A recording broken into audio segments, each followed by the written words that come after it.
E aí, galera? Aulinha de velocidade média. Então, se você tiver a fim de aprender, segue aí no vídeo.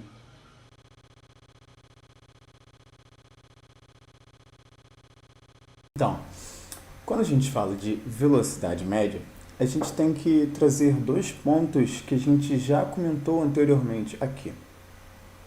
Beleza? Quais são esses pontos? Posição e tempo. Vamos lá. Inicialmente, esse carrinho ele está na posição que é 10. Beleza? E essa posição que é 10 é a posição inicial. Quando ele se desloca, ele vai dessa posição inicial para uma posição final. Que posição final é essa? É a posição 50. Então, se ele muda de posição, ele está se deslocando, ele está se movimentando. E quanto que ele se deslocou, quanto que ele se movimentou aí? O valor é 40, né? Então, 40 indo. Wallace, por que 40? Porque quando fizer o cálculo de deslocamento, né, a posição final menos a posição inicial, vai ser 50 menos 10. Então, vamos lá, 50 menos 10, isso é equivalente a 40. E quando é 40 positivo, isso vai dar uma velocidade positiva pra gente porque ele está indo. Beleza? Agora, se a gente tiver com a setinha apontada para trás, ele vai estar voltando. Beleza? Ele vai voltar. E para a gente calcular esse deslocamento, a gente vai ter um procedimento igual, só que com valores invertidos. Por quê? No movimento de ida, né, ele estava no 10 e saiu, foi para o 50. Agora ele está no 50 e vai para o 10. Então, enquanto ele está indo, o outro ele volta. Então, na posição final dele vai ser 10, enquanto a posição inicial dele aqui vai ser 50. Então, na volta, a posição inicial sendo 50, vai ficar 10 menos 50, que vai dar menos 40.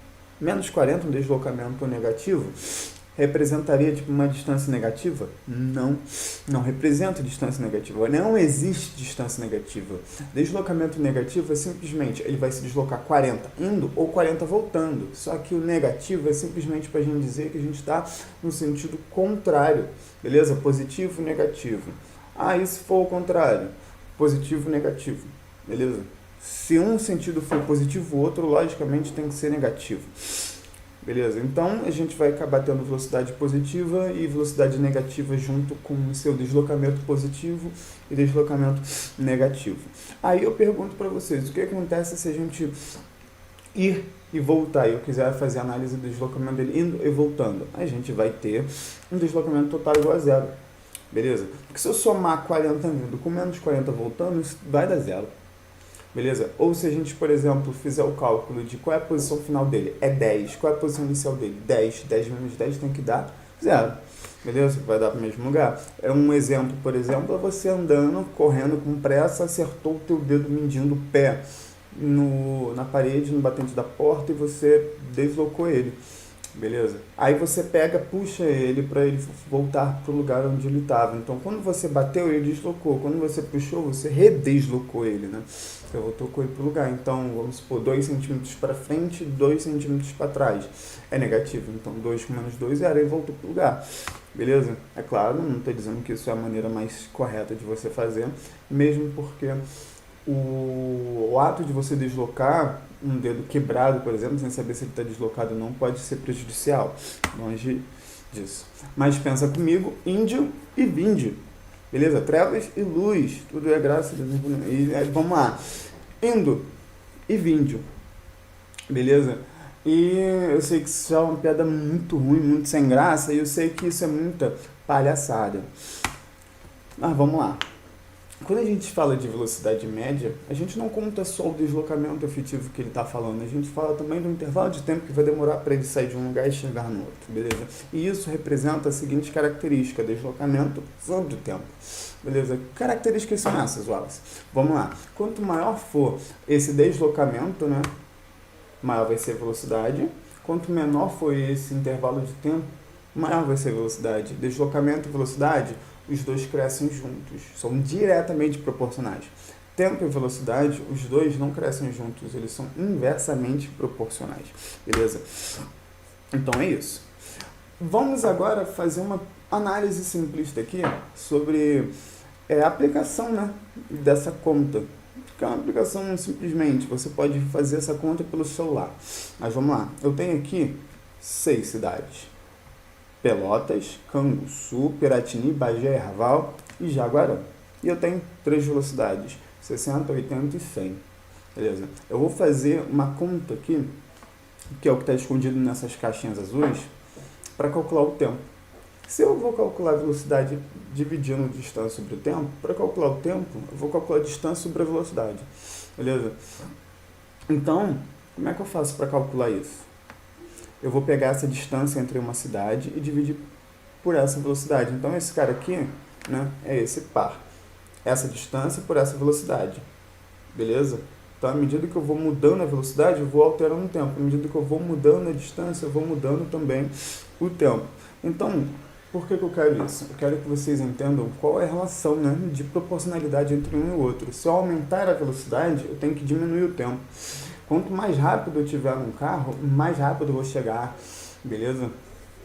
Então, vamos lá. Primeira cidade. De Pelotas para Canguçu, 54,9 km, uma velocidade de 60. Isso vai nos dar um 0,92 horas. Beleza? Quase 1 hora. Se eu aumentar essa velocidade para 80, o tempo tem que diminuir. E diminuiu para 0,69. E se eu diminuir aqui, ó, a velocidade se eu aumentar a velocidade para 100, eu vou diminuir o tempo. Quase meia hora, 0,55 horas.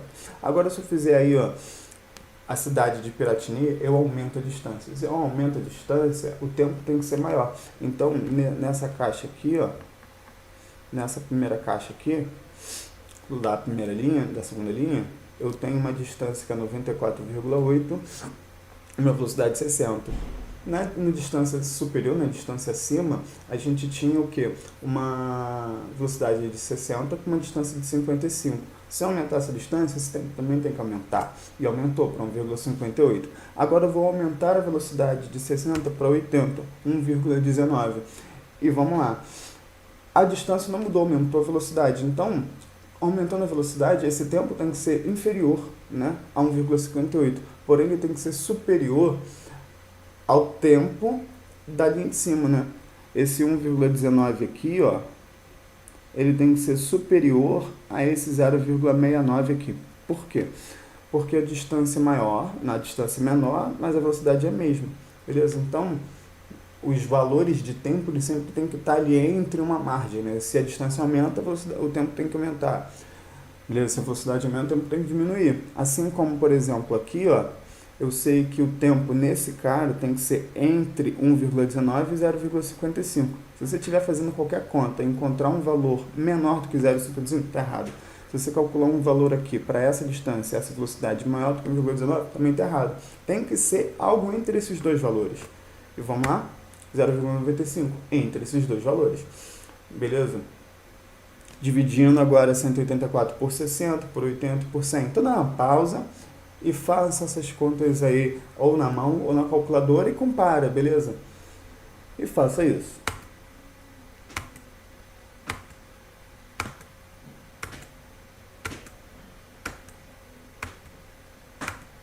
Beleza? Fez todas as contas, bateu certinho? Pô, ótimo. Não conseguiu? Dá uma tentada de novo, volta. E vamos lá. Quando a gente fala de equação horária do MRU, a gente não continua ainda sobre essa velocidade média, né, ΔS sobre ΔT, só que eu quero sair dessa equação de cima para a equação de baixo. Beleza? Como é que eu faço para sair da equação de cima para a equação de baixo? Eu tenho que simplesmente fazer uma manipulação algébrica. Eu já conheço na matemática que se eu dividir um número por 1 é igual a ele mesmo. Então, V sobre 1 dá V.